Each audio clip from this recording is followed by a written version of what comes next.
Hello, and thanks for coming to my show. If you don't already know, this show is done in themed seasons, and we're on Season 18, Killer Kids. If you like this channel, not necessarily the crimes, you can hit like on the video and subscribe to the channel for weekly stories. You can also check out my other channel, Somewhere Sinister, which isn't entirely true crime, more true crime adjacent. A link is in the description. Thanks. On May 15, 1985, Bob Pelkey had called his stepmother, Ruth, but she didn't answer the phone.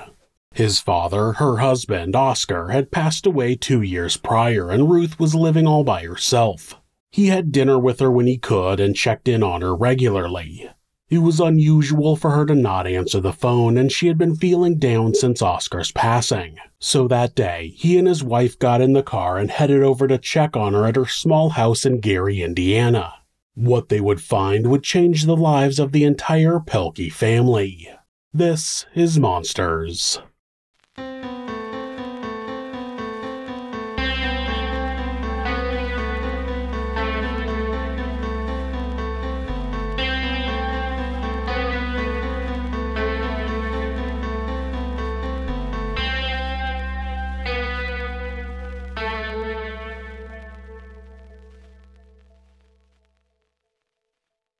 Paula Cooper was born on August 25, 1969 in Chicago, Illinois to Herman and Gloria Cooper.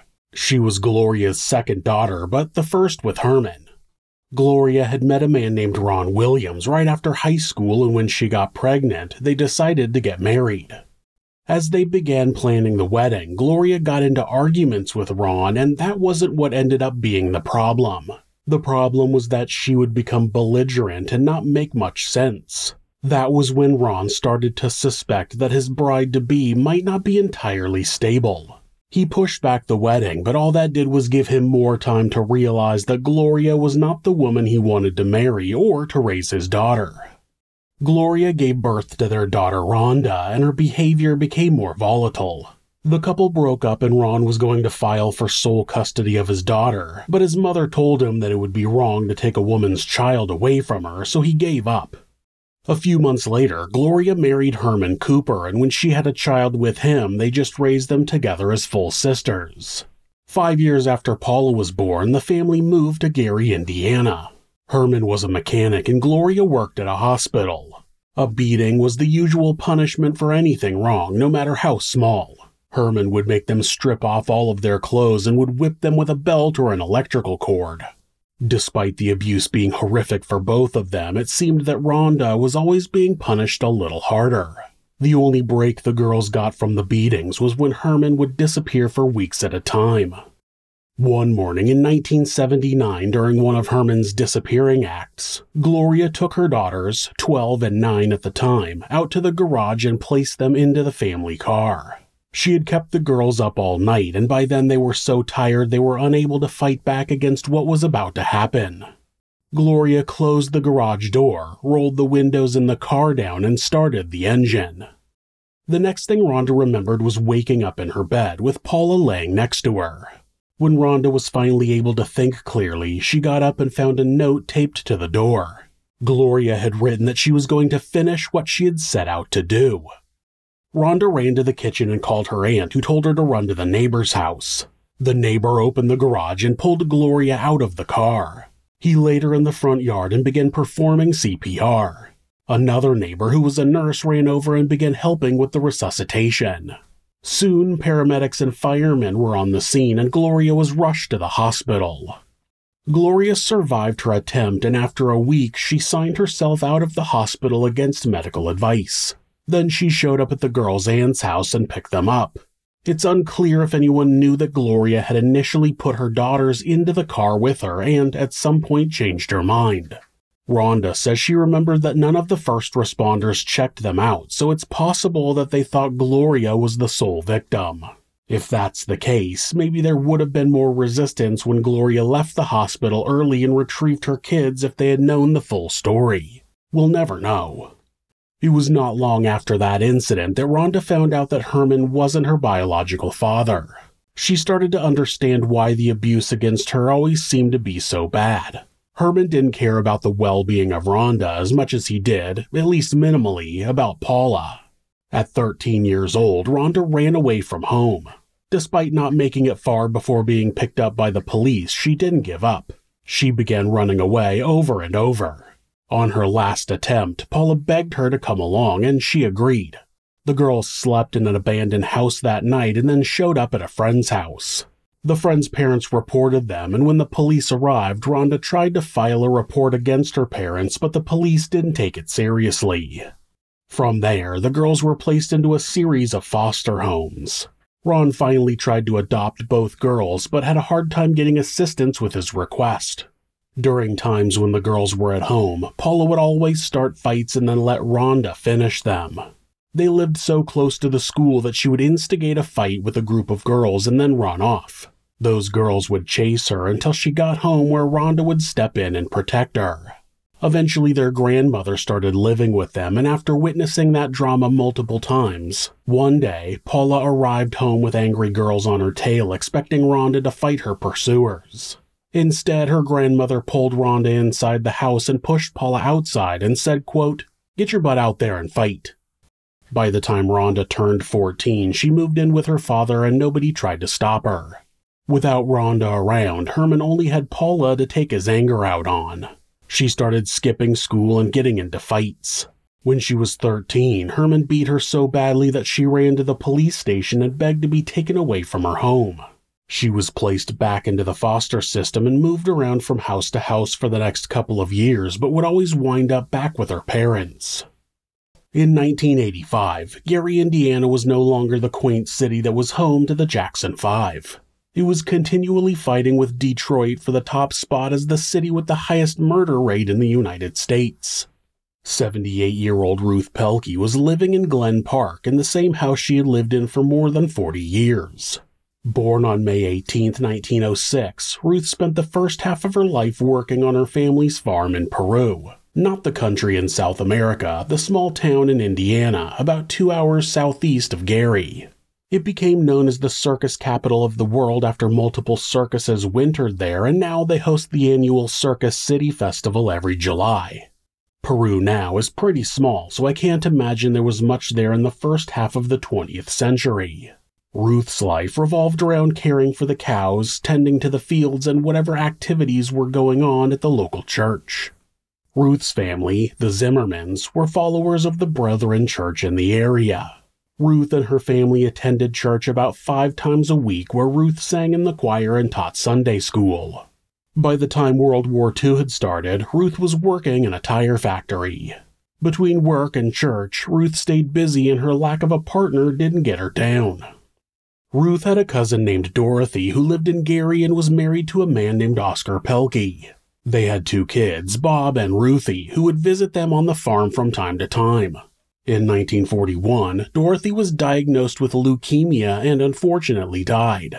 Over the years, Oscar and Ruth began dating, and on March 3, 1944, they got married. Her stepchildren were the only children Ruth would ever have, and they would eventually make her the grandmother to 9 grandchildren and 15 great-grandchildren. After marrying Oscar and moving to Gary, the couple began attending the Glen Park Baptist Church, and the new wife and stepmother did not slow down her church activities. She sung in the choir, taught Sunday school, hosted prayer meetings, and she taught Bible classes to anyone in the area. The Pelkeys lived in their home for 40 years before Oscar passed away in 1983. Though Ruth's family encouraged her to sell the house and move out of the city, she refused. She had no interest in leaving the house where she had spent most of her life with her husband. She was still active, doing the gardening and yard work herself. She would take her 1977 Plymouth out to pick up groceries at the local market. By the time she was 15 years old, Paula had attended multiple schools, constantly getting into trouble and being transferred somewhere else. In 1985, Paula was enrolled at Lew Wallace High School, which was only 4 blocks from Ruth's house. She was friends with 15-year-old April Beverly and 16-year-old Karen Corder, and all of them were troublemakers. They had recently broken into a neighbor's house and stolen $90 in cash. They had been using the cash over the past week and were starting to run low on funds. On May 14th, Paula skipped school with her two friends along with 14-year-old Denise Thomas, who April had invited along. They first went to an arcade where they played some games and bought some candy. Then they left and went to April's house where they drank some alcohol. While sitting on the front porch, the girls started to contemplate where they were going to get more money. Then April remembered an elderly woman who lived down the street alone who taught Bible study. They came up with a plan to go to her house and ask about Bible classes as a way of getting inside. Then they would find something to steal. It was a bit of a slap in the face because the woman in the house, Ruth Pelkey, had done quite a bit for April. Ruth had had April in a Bible study class for a couple of years already. It was until Oscar died and Ruth stopped teaching. During that time, Ruth gave April and her brother rides to church, and after April's mother died, she had the girl over for dinner and made her lunches to take to school. Those were the reasons that April knew that Ruth would be alone and the reason that April didn't go with them. She knew Ruth would recognize her. Paula, Karen, and Denise walked over to the house and rang the doorbell. Unsurprisingly, Ruth answered the door. Karen asked about Bible classes, but Ruth said it wasn't a good time and suggested the girls came back on a Saturday. Then she closed the door. The teens returned to April's house and Paula got a 12-inch or 30-centimeter butcher's knife out of the kitchen, took her jacket off and wrapped it around the knife. Then April suggested the girls go back and ask Ruth to write the details of Bible classes down for them. Back at the Pelkey residence, Karen rang the doorbell again and Ruth answered the door, again. They asked her to write down the information of who taught Bible classes and Ruth agreed, letting the teens follow her into the house. At a small desk in the dining room, Ruth grabbed a pen and a notepad and began writing. Suddenly, Paula pushed the elderly woman to the floor. Ruth landed on her butt with her legs straight out in front of her. As she sat on the floor confused about what was going on, Paula picked up a heavy object and hit Ruth on the head with it. Reports say it was a vase, and one account said it was a glass paperweight. Ruth was still sitting on the floor as bright red blood started seeping into her curly white hair. Then Paula pulled out a knife and started slashing the woman on her arms and legs. Paula was yelling, quote, "Where's the money, bitch?" The teenager started slashing at Ruth's dress and she yelled it over and over. Ruth fell backwards flat onto her back and Paula climbed on top of her with the knife and raised it in the air. Ruth said, quote, "If you do this, you'll be sorry," before the 15-year-old brought the blade down into her chest. Then she did it again, and again. 33 times she stabbed the woman before standing up with the knife still in her stomach. Paula told Karen to watch Ruth so she could search the house.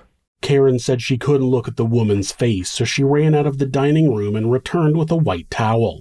She placed the towel over Ruth's face. While Ruth laid on the dining room floor, bleeding to death in darkness since her face was covered with a towel, Paula raced through the house looking for money or valuables. Soon, April showed up at the house and helped her look. They eventually found $10 in cash and the keys to Ruth's Plymouth. When the girls were finished in the house, Paula pulled the knife from the dead woman's body and they left in Ruth's car. The following day, Ruth's stepson, Bob, and his wife stopped by Ruth's house. They had had dinner with her a few nights before and hadn't heard from her since. Bob had called and gotten no answer, so he decided to go to the house and check on her. When he knocked on the door, there was no answer. When he called into the house through the mail slot, the house remained quiet. Bob walked around to the back of the house and picked up the hidden spare key and let himself inside. The interior of the house was a mess. Papers were all over the floor and couch cushions were scattered. In the dining room, Ruth was lying on the floor with a towel over her face. Bob reached down and touched his stepmother, but she was cold. He went to the phone to call for help, but it had been ripped out of the wall and the cord was severed. Bob went outside and knocked on the doors of a few neighbors, but got no answer. When he saw a car pull into the driveway nearby, he approached the resident and asked them to call 911. Then he went back over to Ruth's house and waited for the police. Detective Kennedy from the Gary Police Department was assigned to the case. At the scene, he saw the mess in the woman's body. He noticed the towel over her face, and once the body was removed by the coroner, there was a cut in the carpet under where she had laid. There was no murder weapon recovered at the scene, but there was a white coat that clearly didn't belong to Ruth. Inside the jacket pocket was a prescription for birth control written to Paula Cooper. When the detective questioned other kids in the area, he found out that one of them had been given a ride in a blue 1977 Plymouth which matched the description of Ruth's missing vehicle. The vehicle was being used by 4 teenagers from her school: Paula Cooper, April Beverly, Karen Corder, and Denise Thomas. When Detective Kennedy went to the high school in search of all 4 girls, he was only able to track down 2 of them, Karen and Denise. Paula and April had dropped off the other 2 girls and driven north towards Chicago. It's unclear what their plan was, but when they ran out of gas just over the state line, they called April's sister and asked her to pick them up. The sister drove the teen fugitives to the Gary police station and convinced them to turn themselves in. By then, Karen had been interviewed and told the investigators that Paula attacked Ruth, and then she held the knife and watched the victim while Paula searched the house.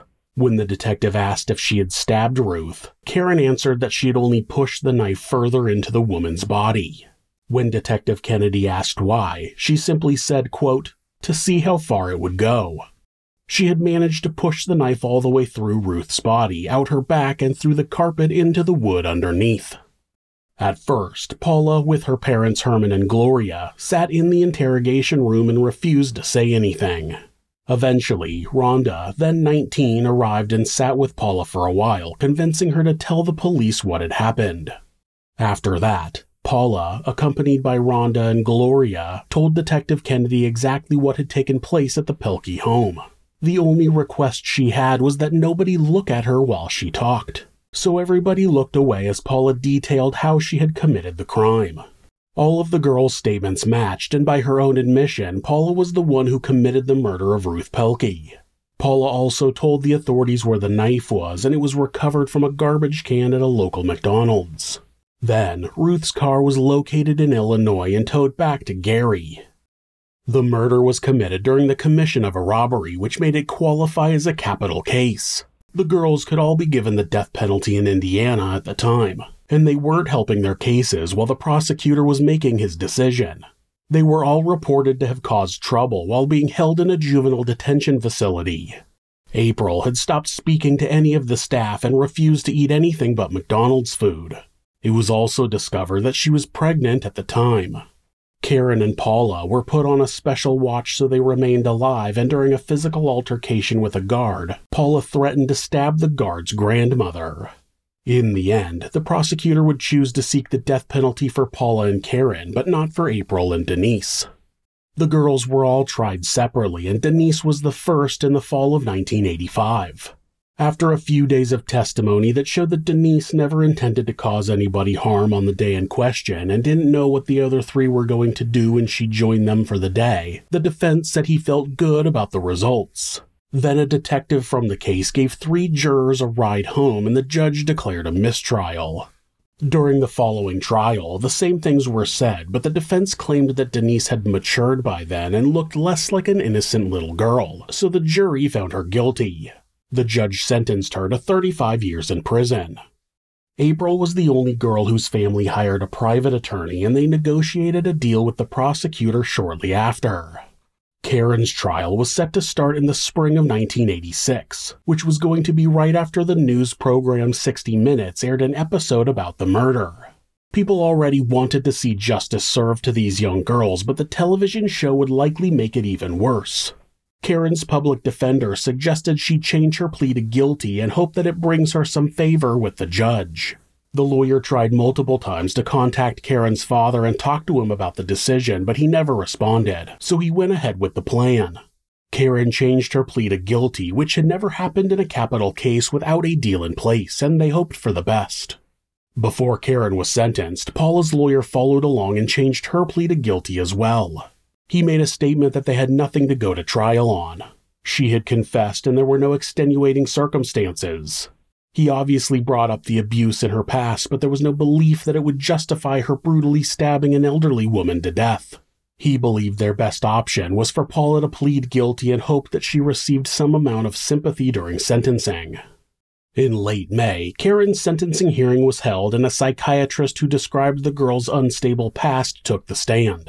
Like Paula and her sister, she moved around through different schools and living with different families. She got pregnant at 12 and hid the pregnancy, ending in her giving birth alone in the bathroom of her aunt's house. The doctor claimed that he believed that the girl was capable of rehabilitation and had shown remorse for the murder. Karen herself made a statement apologizing for what had happened and begging forgiveness from Ruth's family. The following day, the judge decided against the death penalty for Karen and instead sentenced her to 60 years in prison. When Paula's sentencing hearing began, both of her parents were gone. Gloria had left town and nobody had seen Herman for a while. It was believed he was in Tennessee. Gloria would eventually call her older daughter from Atlanta, bragging that she had met a rich man. Rhonda scolded her for abandoning Paula and hung up. Rhonda was all that was left to support Paula. She and her father Ron would testify on Paula's behalf, detailing Gloria's mental instability and Herman's severe abuse. Ron was able to testify firsthand to the negative effect that Gloria and Herman had on a child. When Rhonda began living with him at 14 years old, she was incredibly damaged by the way they had treated her. She had outbursts, and when she would wake up from nightmares, he would have to hold her until she fell back asleep. Before he was released from the witness stand, he told the judge, quote, "Well, I came here to testify for Paula's character, or whatever it is, okay? I didn't come here to justify. What Paula did was wrong. Mrs. Pelkey and her family is hurt real bad, okay? I understand that. But the child was hurt too, you know. She never had the opportunity that any normal child had. She used to ask me on occasion, she said, you know, I just want to be like the other little kids. I just want to be like the other little kids. This is what the child asked. I think maybe she needs to be punished, but didn't the system some kind of way let this child down?" He went on to say that he had contacted the social worker that was assigned to the girls, and she said, quote, "I'm getting ready to retire. I don't want to get involved." When Paula entered the courtroom, she was smiling. It was the same in her mugshot.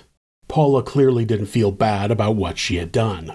The witnesses called by the prosecution didn't make her look any better. They were the multiple guards she had threatened, including the threat to kill one's grandmother. When Paula was given the chance to make a statement, she said, quote, "First of all, I want to say when I first got arrested, I never sat up and lied about what I did. I never denied it. And what did I get? The other 3 girls didn't tell all the whole story of what they was involved in. But I didn't want to lie. I didn't want to lie to the court. I didn't want a trial because I didn't want to sit up on the stand and tell a bunch of lies." She went on to say that the prosecutor claimed that she had no conscience for killing Ruth, but that he wanted to kill her, so he was no different. Then she directed her attention to the Pelkey family and said, quote, "Now I would like to talk to you people. I am sure you're the Pelkey family. What's going to happen if they take my life? Is that going to bring your mother back? Your sister? Your aunt? No, that is not going to bring her back. How would you all feel when I'm in my grave? What's going to happen to the family? The sorrow in the past still going to be there." She then told the judge that she had not told any of the other girls what to do that day and that she hadn't killed Ruth on her own.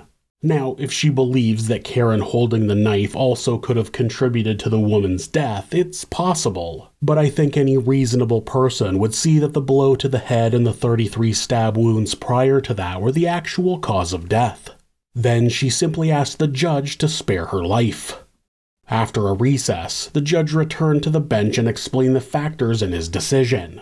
Paula had committed a murder during the commission of a robbery. The victim was elderly. The violence was excessive, and the defendant was the dominant person during the attack. On the other side of the coin, Paula was 15 years old at the time of the crime and didn't have a prior criminal record. He then asked Paula to stand up and sentenced her to death.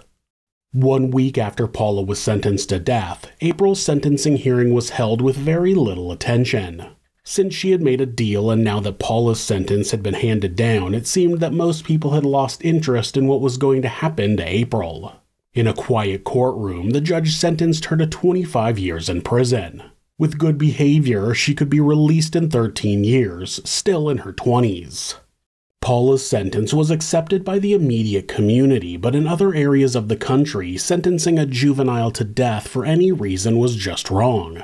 During Karen's sentencing, the judge asked why the United States was the only country that executed children, but that isn't true. There are 9 countries outside of the US that currently execute minors, but they're generally countries that Americans tend to look down on. Iran holds the record for the most minors executed since 1990, but I don't think that's a country that most Americans want to emulate. So it wasn't surprising when the sentence began receiving attention from human rights groups calling for it to be changed. In 1987, the Indiana state legislature changed the minimum age for a person to be sentenced to death to 16. Before that, it was 10. So 2 years after Paula was sentenced to death, she was no longer eligible to be sentenced to death. Of course, the decision was not retroactive. When Monica Foster first met Paula Cooper in the meeting room at the Indiana Women's Prison, she quickly realized that nobody had ever explained how the death penalty worked to the teen. Paula thought that the guards would be coming to get her to bring her to the electric chair at any time. Monica explained that they would be filing multiple appeals which would take many years, and even if things started to look bad for the case, she would let her know. Even then, there would be years before the execution was carried out, and she would know ahead of time exactly when it was going to happen. Then she drew a diagram that explained the entire appeals process and how things were going to happen. There was an attempt to get Paula a new sentencing hearing, but then the original judge died in a car accident and the new judge denied the request. Eventually, the story gained international attention. Amnesty International campaigned for her and sent a petition with 2 million signatures to the Indiana Supreme Court. Italian journalists traveled to Gary and wrote a story about the young girl who was going to be executed, and that got the story in front of Pope John Paul II. He sent an emissary from the Vatican to ask the Indiana courts to spare her life. Then, Bill Pelkey, Ruth's grandson, also took up the fight to save Paula's life. Despite her killing his beloved grandmother, he decided that he didn't think Ruth would have wanted the girl to die, and he found it in his heart to forgive Paula. He tried to visit her, but the prison had a policy against inmates receiving visits from family members of their victims, so they began writing letters to each other. Over the years, they became quite close. Bill would go on to found Journey of Hope, From Violence to Healing, an anti-death penalty group that's led by the family members of murder victims. The group does annual speaking tours to advocate for the abolition of the death penalty in the United States. It would turn out that Paula's new representation wouldn't have to file as many appeals as they could have. In 1988, the United States Supreme Court barred the death penalty for anyone who was under the age of 16 at the time of the crime. Due to that, the Indiana Supreme Court commuted Paula's sentence to 60 years in prison. Indiana law states that all inmates receive 1 day off of their sentence for every day they serve with good behavior, so Paula had the possibility of release, which she eventually received. April Beverly was released in 1999 after serving 14 years in prison. She had learned AutoCAD in prison, and once released, she moved back to Gary where she worked for an architecture firm as a drafter. A few years after her release, she was murdered by her abusive boyfriend. Denise Thomas was released from prison in 2003 after serving 18 years. She was always portrayed as having had minimal involvement with the murder, and not many people noticed when she was released. She lived in Gary for a while before moving to Indianapolis.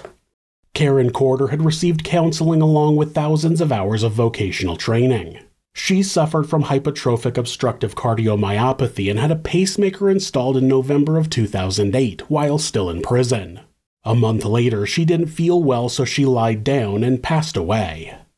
In prison, Paula had gotten her GED and a bachelor's degree, and though she committed a few infractions over the years, she spent most of the time receiving good time credit. Paula was released from prison on June 17, 2013. It was about 2 months before her 44th birthday. The Archbishop of Indianapolis helped Paula find a place to live. She had been a child when she entered prison, and now she was an adult in 2013. She had to learn about the world and 30 years of technology that didn't exist when she was locked up. She was able to find a job at the Five Guys fast food restaurant and quickly became a manager. She eventually started working as a legal assistant with Monica Foster. Paula also started speaking about her experience at colleges. May 25, 2015 was Memorial Day, and Paula had been with her sister and some friends at a barbecue. Rhonda sensed that something was wrong, but Paula assured her that everything was fine. That evening, she went to a local Walmart and purchased a new outfit. Then she went home and wrote a number of letters. Late at night, while everyone else was asleep, Paula put on her new clothes, drove her car into the parking lot of ITT, a private technical school, and made a recording to her friends and family. She left a message to her mother saying that Gloria had never cared about her. Then she said that she was in too much pain and needed to go. Later, on the morning of the 26th, not quite 2 years since Paula had been released from prison, the supervisor of the school campus saw the car and a woman's body lying under a tree. When he approached, he saw the handgun and understood what had happened. He notified the police. Paula Cooper was a monster. She walked into Ruth Pelkey's house and stabbed her 33 times without a second thought. There are always extenuating circumstances to every individual's crimes. They're young, or mentally ill, or the product of horrible abuse. They may have repented while in prison and are truly sorry for what they had done, but they still walked into somebody else's world and destroyed their life along with the lives of everyone who loved them. No matter the reason for the crime, people like Paula will always be monsters to somebody.